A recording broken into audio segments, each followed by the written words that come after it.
Hey guys, this is Sean P. Jones from Jam in the Van, and we're going to dissect another mix. We're going to do Robert Randolph and the Family Band.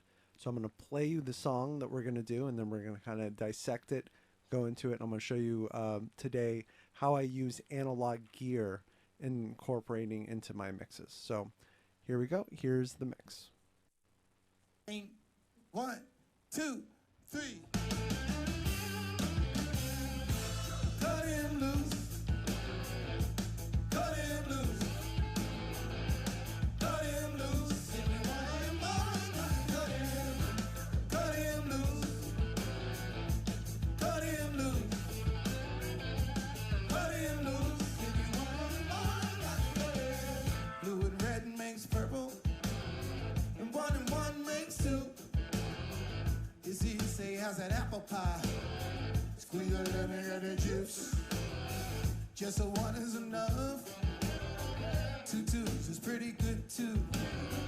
But if you want them all, you got to cut him loose. Cut him loose. Cut him loose. Cut him loose. Cut him loose. Cut him loose. Cut him loose. If you want him all, you got to cut him.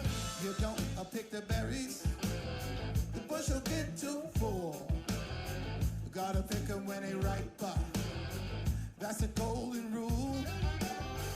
You can have a handful, a few more than a few.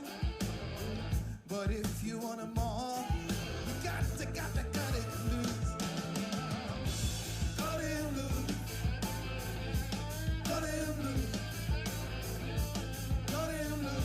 If you want him all, you got to cut him loose. Cut him loose. Cut him loose. Cut him loose. If you want him all, you got to cut him.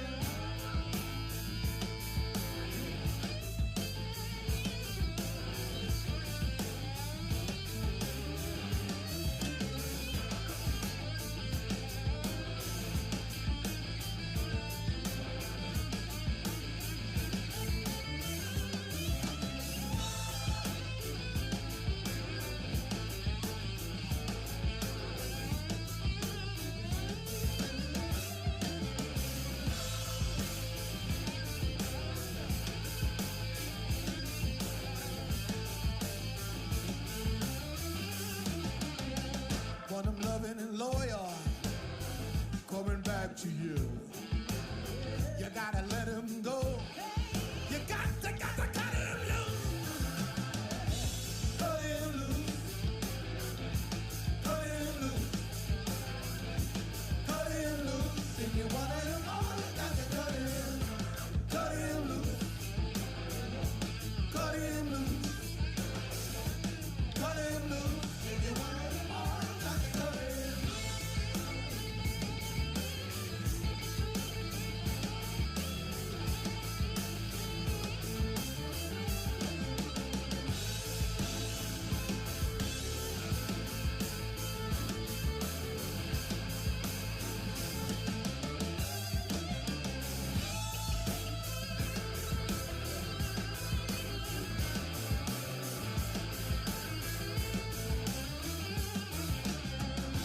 Cut him loose. Cut him loose. Cut him loose. If you want him all, you got to cut him. Cut him loose. Cut him loose.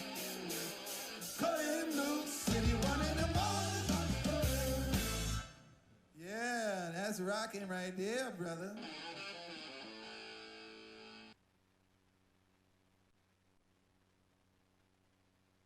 All right, guys. So as you can see, it was again a great performance from Robert Randolph. So we're gonna dissect it. What I'm gonna show you is how I use my analog gear in the mix. So a lot of the concepts that we've talked about previously are all similar with this, but now I'm gonna go in and show you how I route my analog gear and use it to kind of take the mix to the next level. So first thing I'm gonna do, actually, I'm gonna go up here and change the buffer size. Okay, now we're back. So what I end up doing, I use kind of like a hybrid analog digital system.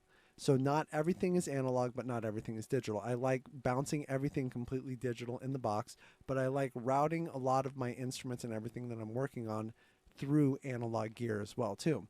So as you can see right here, I have a wide variety of different analog gear, a lot of stuff from SPL, SSL 4000 bus compressor, mainly Verimu, API, Culture Vulture, Clariphonic, API 5500. I also have some other things over here from Universal Audio that you can't see in the picture, like a LA2A, Uri LA4s, and then also a LA610 that my microphone's going through right now. So what let's do, let's go down, and I actually have some of the plugins that I use that I have the analog as well too, so I can kind of show you what I'm doing and how I route it. So within Pro Tools, what I end up doing is there's an insert function that I end up using to be able to plug in my audio, my analog audio, basically as a plugin. So we're going to go right here, and when I go to the kick, so I'll enable that. When I go to the kick, I kind of do the same thing that I've always done, but what I'm using now is I have a plugin that's an Spl Transient Designer that I'm actually using and routing to my analog Transient Designer. So I'm going to pull it up right here, and I'll show you. This is kind of the settings that I actually have on my Transient Designer right here in front of me. So we're going to go down it again, and you'll see kind of the difference that an analog versus a digital will do. Now the subtleties, to really hear these differences, I highly recommend putting on headphones or listening to them in a really good set of monitors so you can really hear. Because it is a very subtle difference between going from analog to digital. Analog, it's just, you can't, it's not night and day different, but it's definitely not the same as digital. So when you add all of these analog components throughout the mix, it really does give you something different at the end. So let's, again, I'm going to pull this up, make sure we have it right here at the right part. We're going to hit play. We're going to hear the mix again, and then I'm going to go through and kind of show you integrating some of this analog gear into the mix.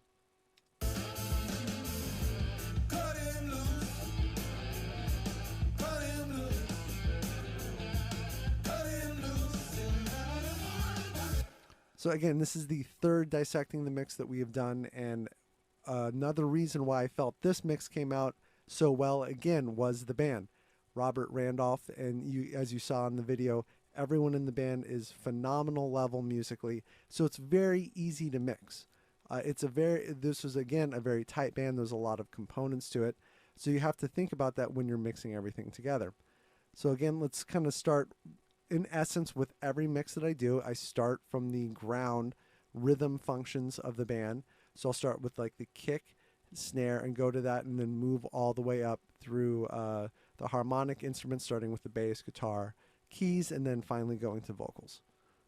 Some people do it the other way. I prefer doing it this way. I started out music as a drummer, so because of that, I always like to make sure that the rhythm and everything is really kind of punching there. So we'll pull up the kick. So what I'm going to do is I'm going to again bypass everything so we can hear just kind of the natural raw audio sound. As you can see, I think that was like a 20-inch kick in the van, so it's not a very big kick. And so because of that, I have to think about how am I going to get the low end out of it. And so there's a lot of things that we can do digitally after the fact to kind of make it sound a lot bigger. So I'm going to pull up, this is the raw audio sound from the van.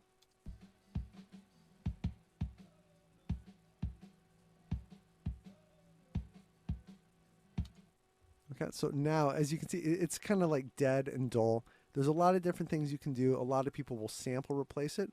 I tend to not like to sample replace when I'm doing things, especially acoustic live stuff like this. If I'm doing something for a pop track or a rock track or something like that that's not live, I'll sample replace. So this, I'm kind of like, okay, how good can I make this raw natural audio sound? So let's pull up. It looks like I have, again, multiple different EQs on it. We'll pull up the first EQ. And it's just kind of like your typical way that a lot of people EQ kick. at the beginning. I'm carving out a fair amount of the mid-range. It looks like right here around 338 hertz, boosting a little bit of low end around 125 to kind of get that punch. So again, once I do that, you'll see it doesn't change the sound too much. The second EQ is where I really start to boost a lot of that low end that we're lacking. So I have a shelf at 76 hertz, about 4.7 dB. So that really does add a lot.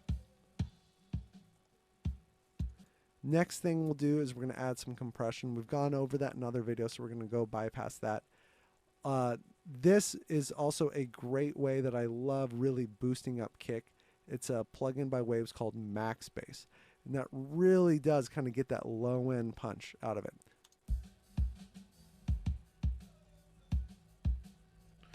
Hold on one second.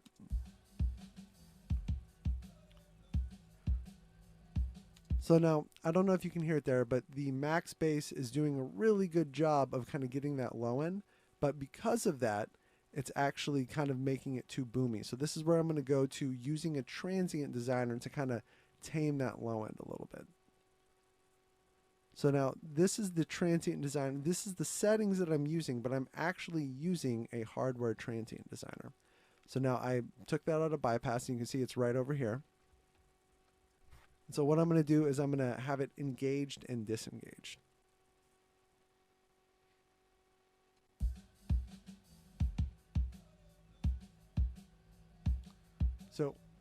So this is without the transient designer, and then this is with.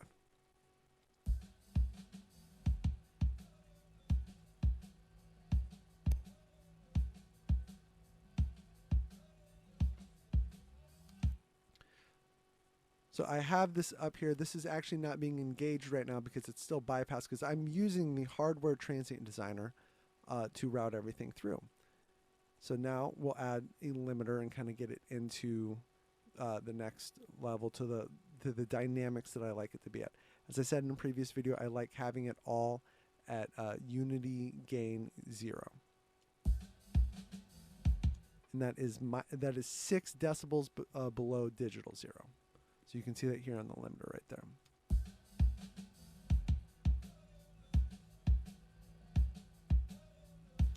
So now here's another little trick that I'll use a lot of times with Jam in the Van and just other projects I work on in general. I will duplicate that kick track, and now I'm going to mess with the transients even more. So how I'm messing with it is it's the same, as you can see right here, it's the same chain of EQs and everything else. What I'm going to do, I'm going to pull up the transient designer. As you can see, I really brought down the sustain and boosted a lot of the attack. So I'm going to isolate that so you can hear what it sounds like by itself.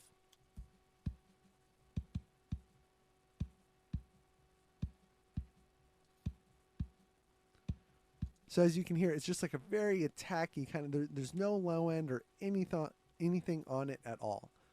So now I'm going to put the kick, I'm going to do the kick with and without the transient parallel. Basically, it's a parallel transient designer on it.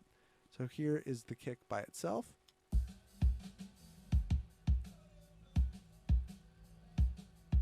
And here's with the transient.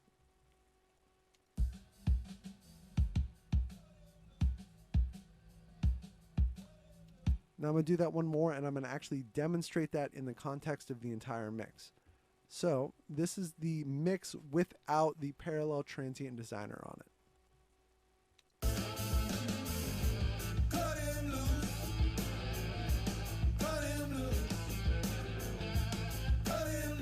Now, when I add the parallel transient designer, you're going to hear how much more that kick kind of just punches through a little bit.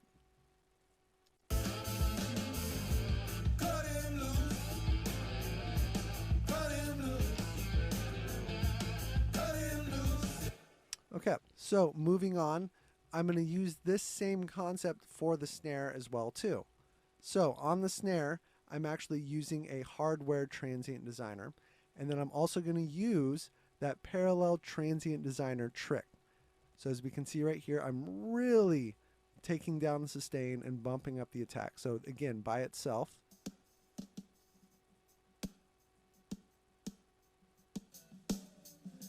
and in context with the snare. So now what's really fun about this, as you can see, I have all of my faders at 0, but once you get this going, you can actually blend it yourself. So I'm going to solo the drums, and now I'm going to be able to blend these transients in and out. So you'll kind of hear what it does. I can bring them up more, bring them up less. And this is a way to really tone shape your drums in some really fun ways. I kind of always know where I like having it at, and a lot of times I will adjust the output ceilings in the limiters and everything that I'm using. But you can really have fun with it here. So we're going to do that now for a second.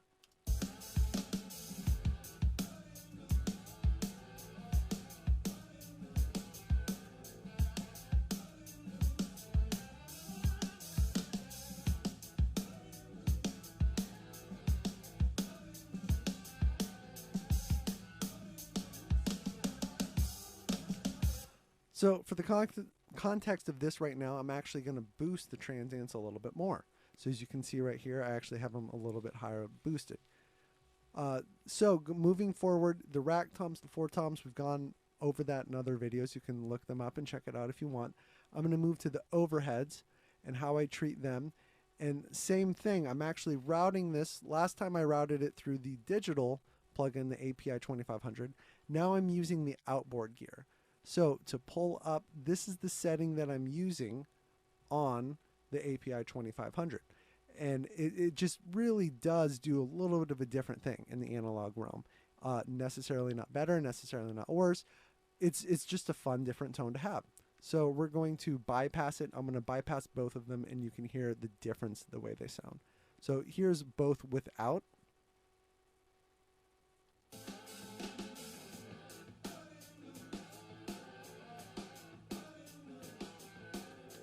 Okay, now here's with the API 2500, the plugin.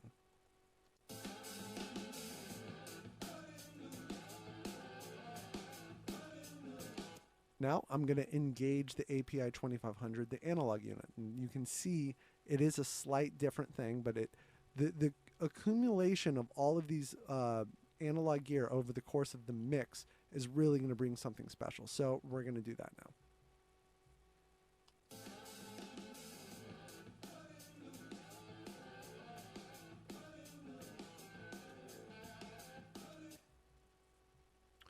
Okay, so now I'm going to bring this all back together.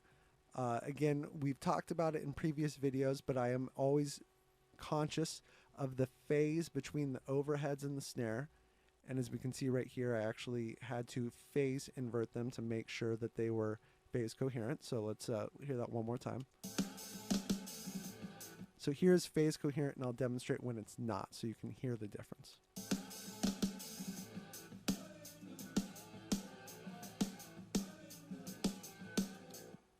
Okay, now moving forward. So I take all of these drum tracks and I bus them to a drum bus. Now, as you can see right here, I actually have 3 different drum buses that I'm kind of blending. And this is where it can get really fun to get some really fun drums sounds. So on the first one, I'm going to just isolate that by itself.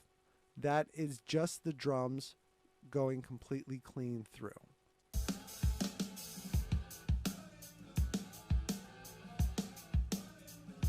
Now the second one, I have it running through some different compressors. This is kind of to give that like overly drum compressed, like parallel drum compressed sound that a lot of people are using. So I'm going to isolate that by themselves. I'm going to also pull in the plugins that I'm using, and I'm also using an SSL 4000 bus compressor on that and really kind of slamming it a little bit. So we'll hear that by itself.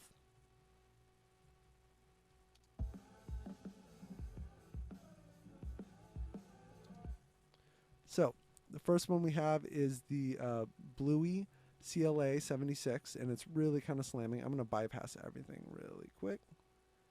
Bypass the SSL.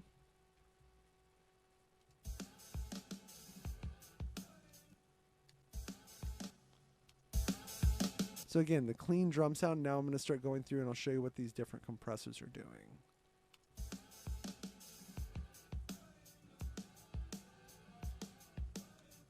Now, this is the settings that I'm using on the SSL 4000, but I'm using the hardware unit. So I'm going to engage that.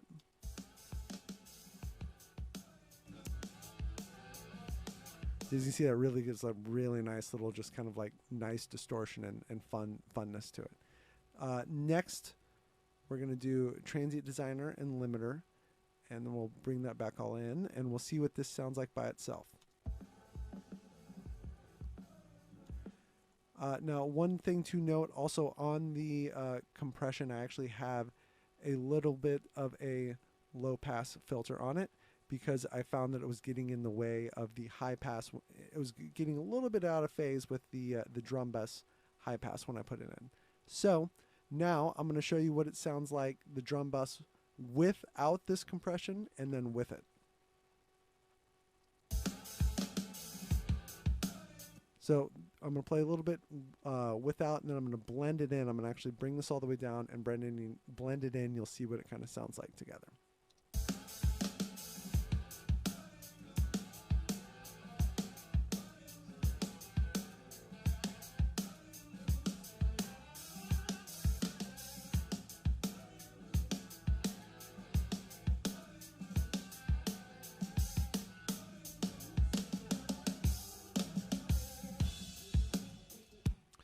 Okay, so I think I have a good level that I kind of like right there. And so we're going to do it again one more time. Sorry, I actually had it muted when I did it, but we'll do it one more time.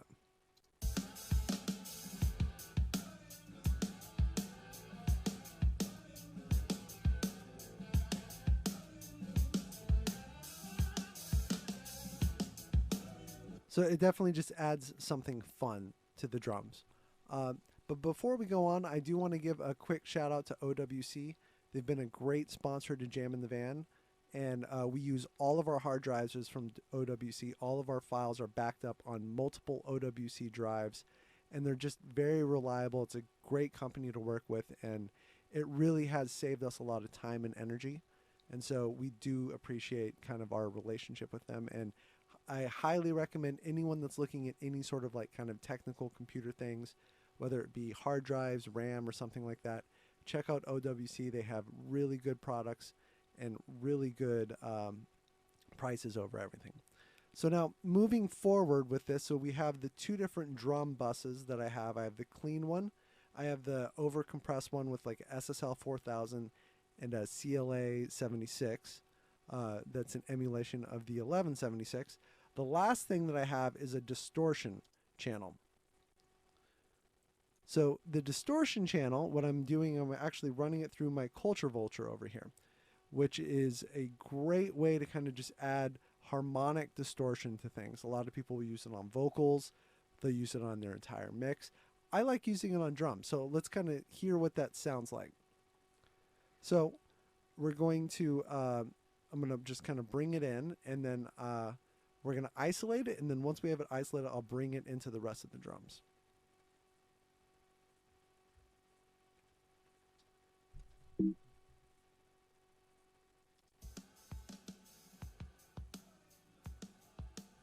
So that's without. Now I'm going to engage it.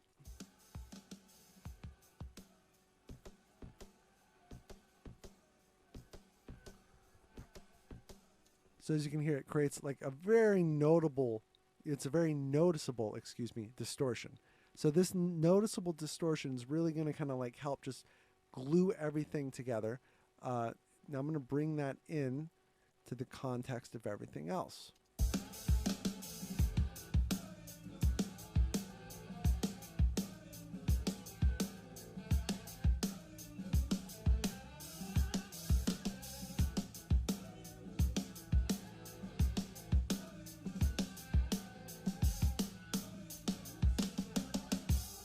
So you can literally spend hours doing this, kind of blending everything that you want to have and just, messing with these different sounds. I usually I don't adjust the drum bus, the main one, too much, but I'll mess with the compression and the distortion drum bus to just kind of see how I like it feeling in the mix. So let's kind of like mess with that a little bit in the context of the entire mix.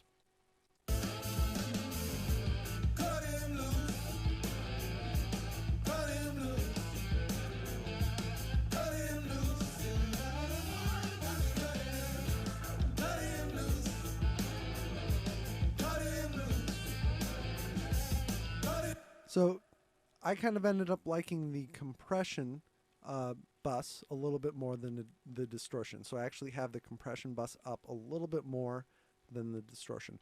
But I definitely like them both with than not having them in there. It kind of just gives a fullness and kind of a great punch to the drums. So now let's move on, and I'll show you kind of how I use analog gear for kind of some of the rest of the instruments as well too. So with the bass, I will typically use LA2A on the bass at some level. It's a very kind of iconic compressor that's been used with bass for a long time. And so we're going to pull that up. Unfortunately, my LA2A is out of view, but I have this is the kind of typical setting that I'll use on it. It's not exactly where the knobs are on the LA2A, but as you can see, I normally have it in compress, and it's just a very simple plugin to use, and or hardware unit as well too, because all it has is a gain and then a peak reduction. So we're going to pull up the bass, and you'll hear how just subtle it is.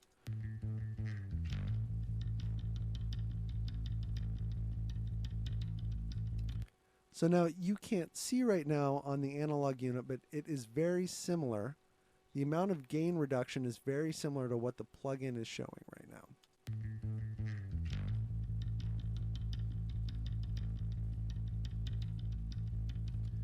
And so we'll do a similar thing. I'm going to actually bring it up with the drums, and I'm going to bypass it with and without it.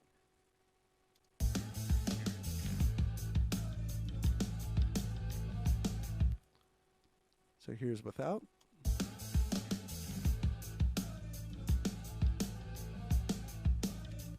And here's with.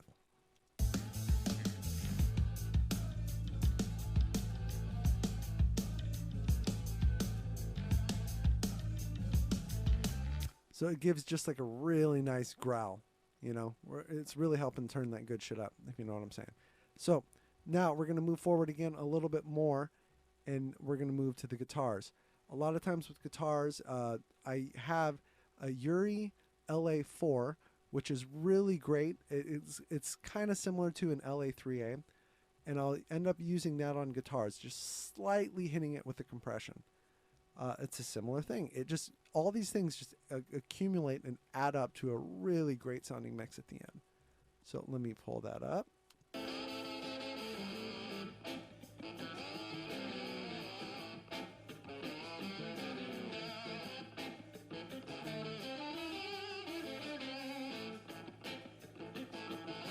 So now with this, I actually have the LA3As up, and so I'm using 2 levels of compression. I'm using the LA3As and the LA4s. Again, you can't see the LA4s are out of view, but they're here. They're engaged as well too. So I'm going to actually bypass those, and we'll do the same mix with and without. So here's without the LA4s.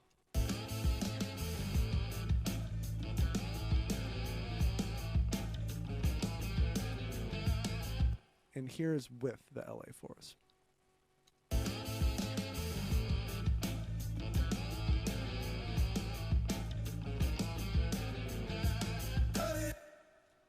Okay, so now what I'm going to do real quick is I'm going to go through and I'm going to bypass a lot of these analog pieces of gear in the full context of the mix, and I'm going to slowly start bringing them all in. Okay? So let's start bypassing everything.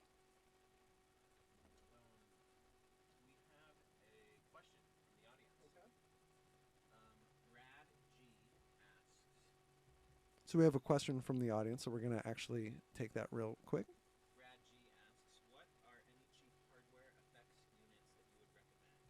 I have a compressor and reverb, but I'm looking for a multi-effect modulation. Okay, so this was a question about what type of analog gear I would recommend, and it's a multi-modulation effects unit. Is that correct, Jack? Yes. So in terms of that, I typically use effects units. I use digital ones as opposed to an analog effects unit. I feel that there's a lot of great effects that you can get very, very inexpensively that can are unparalleled compared to some of the even best reverb units or delay units that you can buy. Unless you're going to buy a Bricasti or something that's going to cost you in the thousands of dollars, I would highly recommend in regards to effects to stay digital. One that I love is the Valhalla plate, and anything that is made by Valhalla I feel is great. I have the Valhalla plate and the Valhalla vintage verb. They're great reverbs that you can pick up, and they're about, I think, $50 a piece, so they're very inexpensive. I'd highly recommend that. In regards to analog gear in general, I would say you typically get what you pay for. So it's better to just save up your money and get a really good piece of gear as opposed to buying something that is kind of emulating something else. So with that having been said, I would highly recommend, if you're looking into getting some multi-effects, sticking digitally and not going analog with that.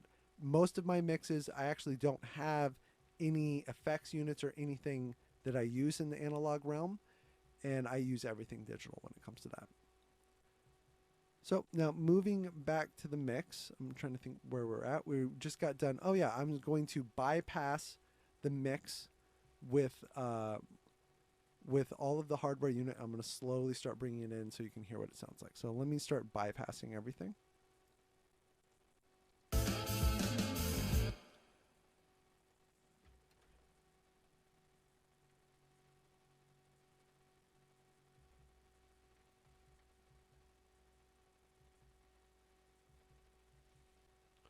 Okay, now I'm going to play the mix, and I'm going to start bringing everything back in. Cut him loose. Cut him loose. Cut him loose. Cut him loose. Cut him loose. Cut him loose. If you want it more, cut him. You don't pick the berries. The bush will get too full. You gotta pick 'em when they ripe up. That's a golden rule. So as you can see, it really does, it just starts to create a little bit of a depth into the mix. Now, I want to also preface this with, you don't need analog gear to get a really good mix. There's a lot of times I'll actually do a lot of mixes completely in the box, and by that mean completely digitally. Especially, let's say, if it's something that's very modern pop, something like that, you don't necessarily need to run it through this analog gear. So don't think that if you don't have analog gear that you're not going to be able to get a good sounding mix. The most important thing about getting a good sounding mix is you being able to accurately depict the emotion that you want in the song to the general audience. So you don't need, the gear will not prevent you from doing that. Okay, so now moving on, I'm going to actually look at the keys. And when I'm looking at the keys, it looks like, you know, another kind of similar thing. We're going down, EQing it. I'm actually using my Manley Varimu on this one that kind of just gets a nice, subtle, like, you know, great compression on it. So let's pull that up.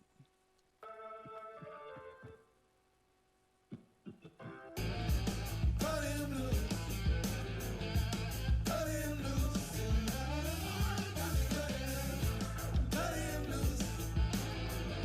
Again, with a lot of this analog gear as well too, be very careful with it if you do have some analog gear, because it is not as forgiving as digital plugins.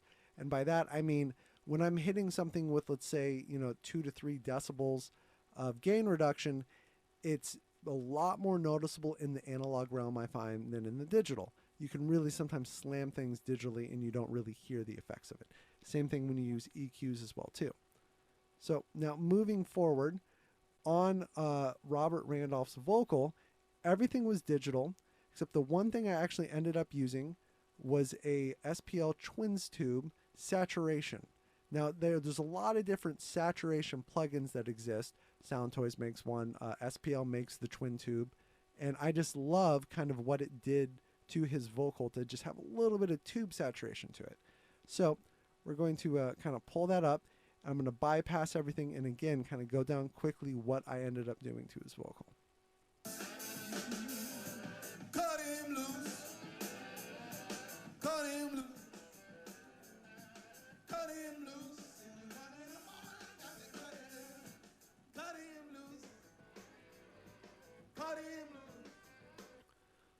the first thing I notice again when I'm hearing the raw vocal is that there is a lot of dynamics inherently in it.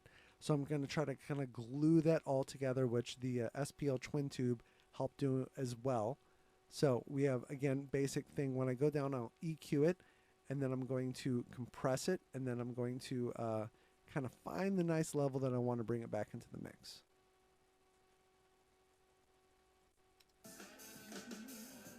Cut him loose. Cut him loose. Cut him loose. So now I'm going to put it in, and I'm going to actually show you. I'm going to engage the twin tube saturator so you can hear what it sounds like in the context of the entire mix. With this mix as well too, I actually had a slap delay on him. Let me see actually.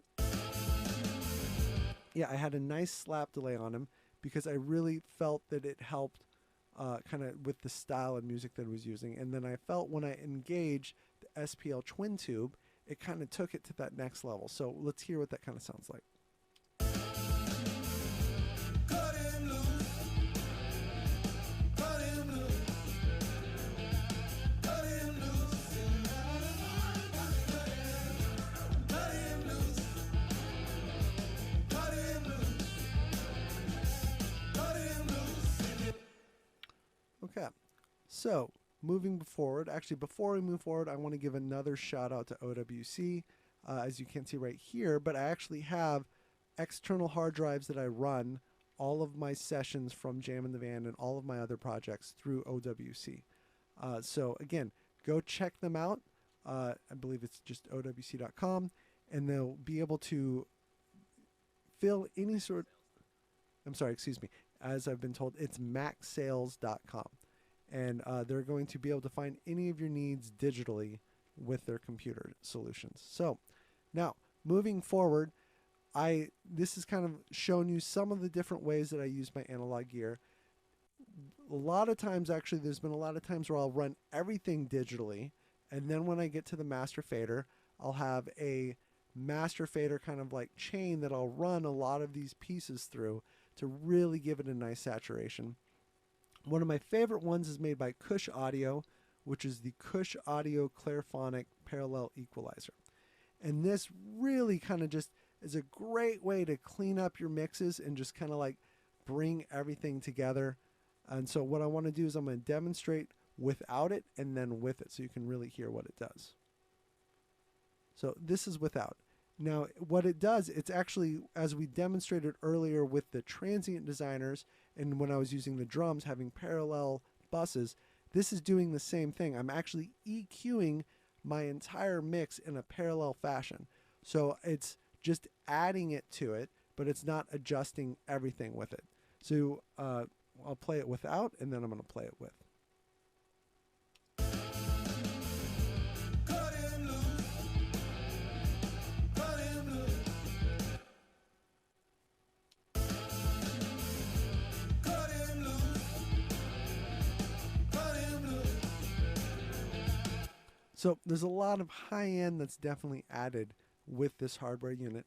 I'm going to actually bypass it. So this doesn't have a hardware bypass on the unit, but what I can do is actually bypass the original signal and you're hearing what I'm adding to it in addition. So I'm going to do that so you can kind of hear what's being added to the plugin. I'm sorry, excuse me. What's being added to the mix. Cut him loose. Cut him loose.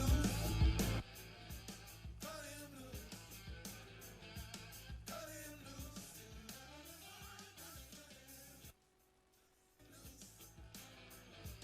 Cut him loose.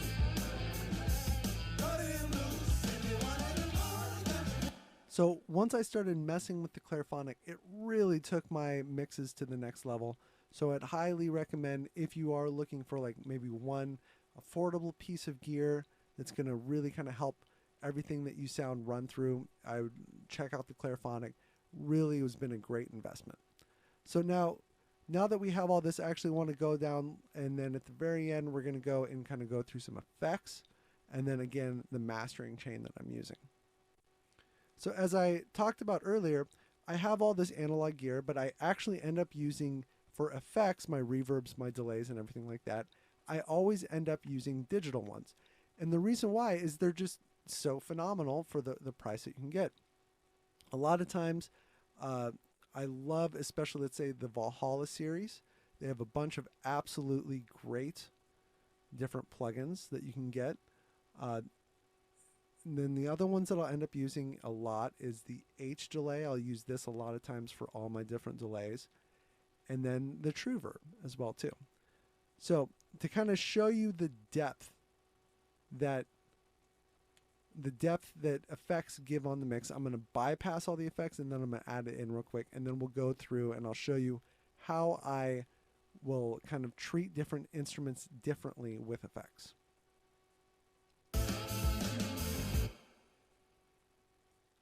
So here's the mix without effects.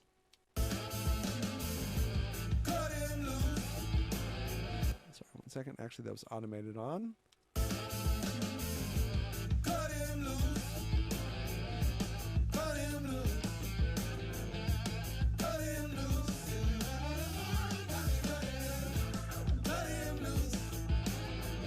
Okay, now here's the mix with the effects on.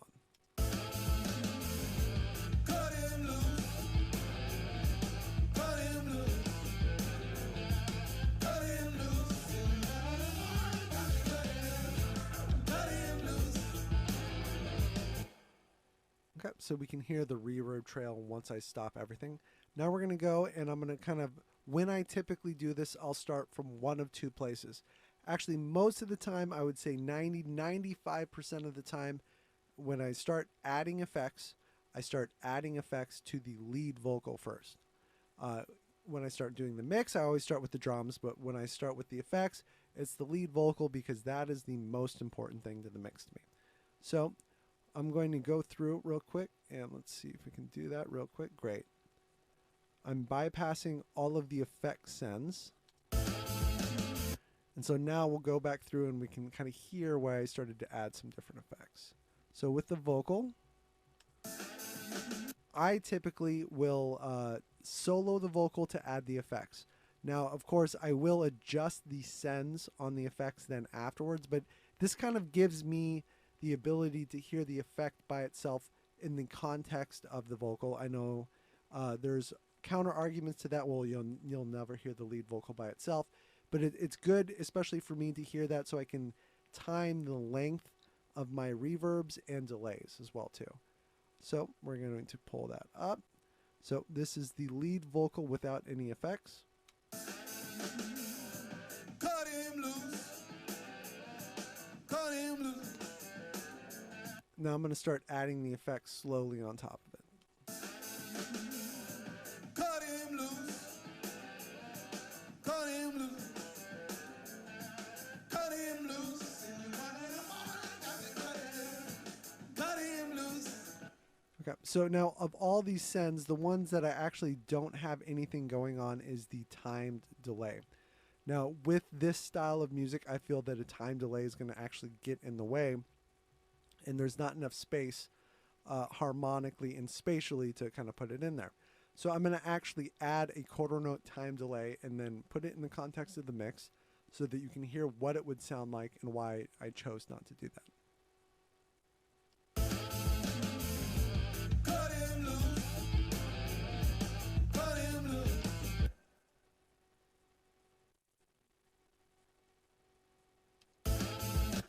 So now with the context of a time delay, even though we're not using it right now on this mix, typically time delays are used at a quarter note of the beat. I'm sorry, quarter note of the tempo of the song. So I'm going to actually just tap this out. A lot of delays will have a tap function. So when it's playing, I'm going to tap it out and then just add it to it.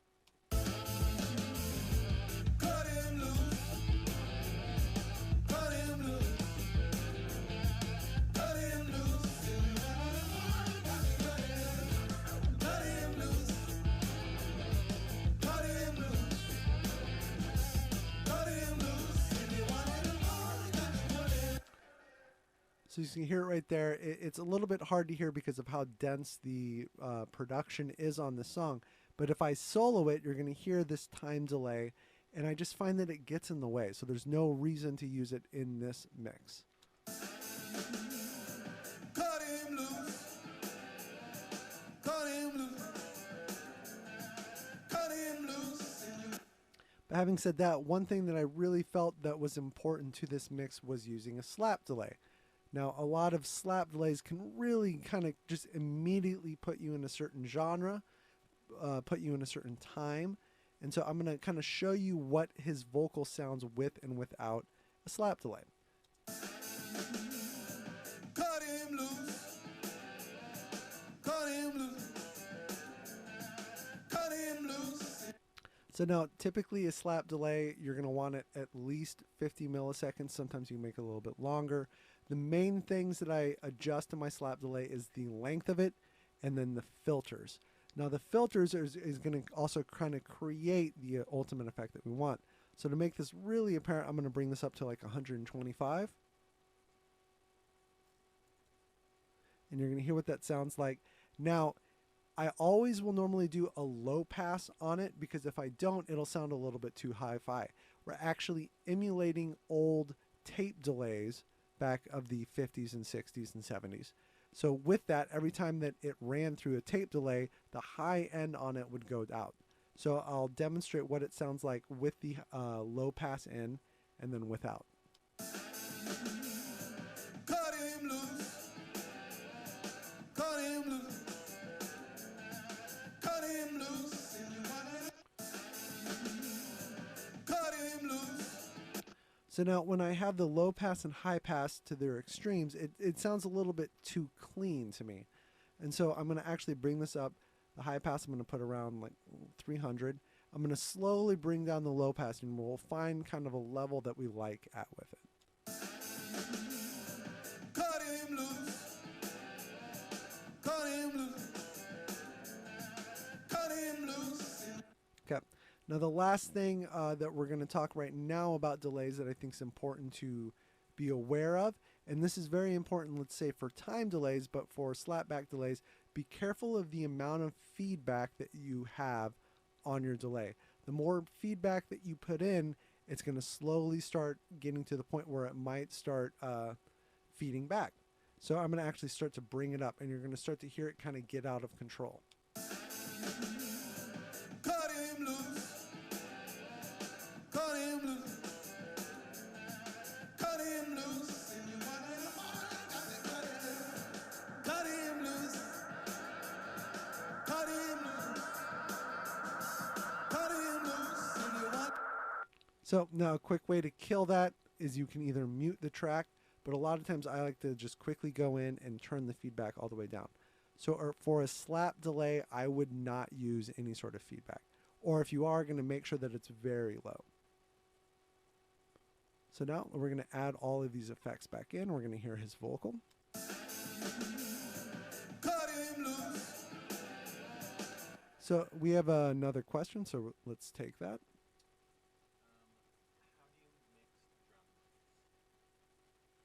How do you mix drum? So the question is, how do I mix the drum mics? So we don't have too much time left in this stream today, so I'll go through it very quickly. But one thing I will say is I've covered that in depth in some of the other live streams that I've done for Jam in the Van. So if you check out the catalog that Jam in the Van has, you can see me going in to very much depth of how I EQ, compress, and then balance everything out. But a quick kind of just idea of where I make everything at. I make sure that the kick and the snare are very prominent, and then I will bring the overheads and the cymbals and everything else down because I feel that the energy of most modern music is coming from the kick and the snare. And you don't want to have it like cymbal forward or tom forward. So as you can see right here, I'm going to isolate the drums.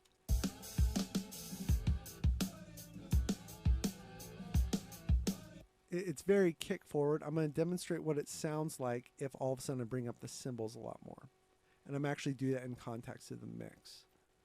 So here's where the cymbals were at normally. Cut him loose. Cut him loose. Now I'm going to make it a very cymbal forward mix. Cut him loose. Cut him loose. So I definitely prefer having the kick and snare really kind of driving the music. So I hope that answers the question, and if not, please go check out the other videos, and we will, in that I dissect kind of exactly how I go in and EQ everything with the drums. So now we've got just a few minutes left, so the last thing that I want to do is, again, kind of quickly go down how I limit and prepare everything with this. So I'm going to bypass all the limiters, and then you'll see that I use multiple limiters on my mix every time. Every time I use multiple limiters, I find that my mix is more transparent. The low end and the high end, there's a lot more clarity in it than using just one limiter.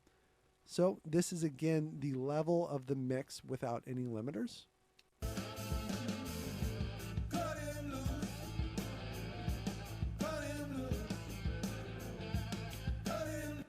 As you can see here on the video, when I have all of my limiters off, I have more than enough headroom so that I can limit it after the fact. You want to make sure that you're not peaking your meters when your limiters are off. So then that way you get a very clean limit on it.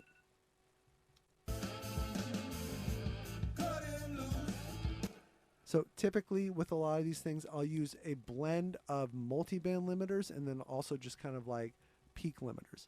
So the first one that I'm using is the linear phase multi-band limiter that I will use a slight gain on it at 1.5 dB, but the range is it's not too heavy. It's only normally I have it here around -5 dB, so I'm going to engage that.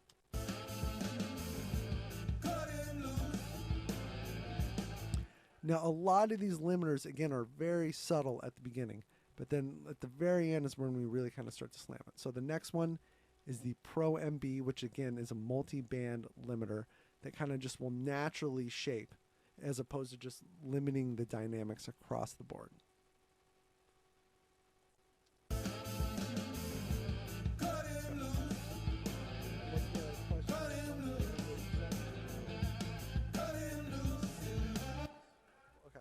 So we have one more question, and I think it'll be a great way to kind of end the stream. So what was that question, Jack? The question was, what EQ plugin do you recommend for the master bus? Say no hardware EQ available. Okay, so the question is, what is an EQ that you recommend for the master bus? Actually, as I have it right here, I'm just using the built-in EQ from Pro Tools. I feel it's great. I typically will not, I'm very careful a lot of times, unless I'm using like a hardware unit for EQ, to EQ anything on the master bus. I typically like to go in, and if I find that overall it needs more low end, I'll be like, what of the mix needs more low end? So I'll kind of EQ the bass or the bass drum or something like that. So I feel that any EQ can work. I have it on here. A lot of times I'll also use, I'll pull it up real quick, the Fabfilter Pro Q3. There's a bunch of really great features in this plugin that you can mess with. Anything from a mid side so that I can EQ just the mid frequencies or the side frequencies. It also has a great analyzer that I can actually pinpoint exact frequencies. So I'm going to pull that up, as you can see on the screen.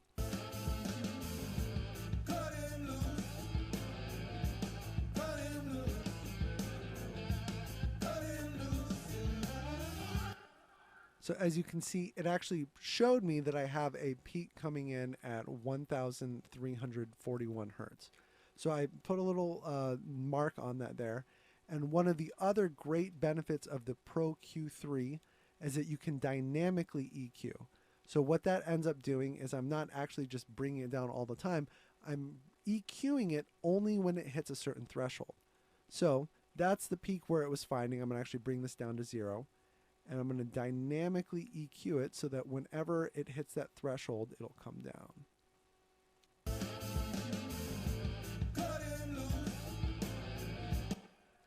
So to answer the question of what EQ do I use, it depends on what my purpose is.